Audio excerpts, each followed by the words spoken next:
तो भाई होली के टेंगे टेंगे वाला गाना सुन ले बानी कि ना, काहे कि भोजपुरिया में वो गाना आवे वाला बा। काहे कि वही टेंगे टेंगे के बात कर तानी जो रील्स देखा तानी। टेंगे टेंगे वाला इतना ज़्यादा वायरल हो गल बा कि भाई लोग आप लोग को सपोर्ट से मतलब वो बंदा एगो गाना भोजपुरिया में निकाले बन। काहे कि आप लोग सपोर्ट करिए, जरूरी हम लिंक शेयर करब आप लोग के सामने।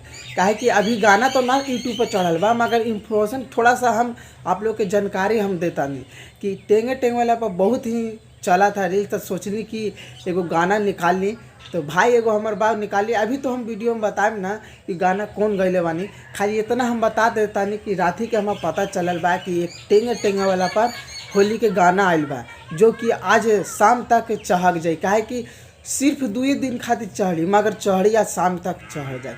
तो आप लोग इतना हम जानकारी देवतानी कि यूट्यूब पर जरूरी जाके देखिए, बहुत ही बढ़िया बा टेंगे टेंगे वाला गाना। और भोजपुरिया के बहुत ही मशहूर सिंगर बानी, जो कि आप लोग भी जाना तानी, जो कि जब चढ़ागी अपलोड हुई तो आप लोग देख लिया कि कौन बा कौन ना बा। तो मिला तानी अगला वीडियो में। और हर लेटेस्ट वीडियो के लिए हमारे चैनल को सब्सक्राइब जरूर कर लिया कि हर वीडियो लेटेस्ट तोहरा पास आ जाए। तो मिला तानी अगला वीडियो में।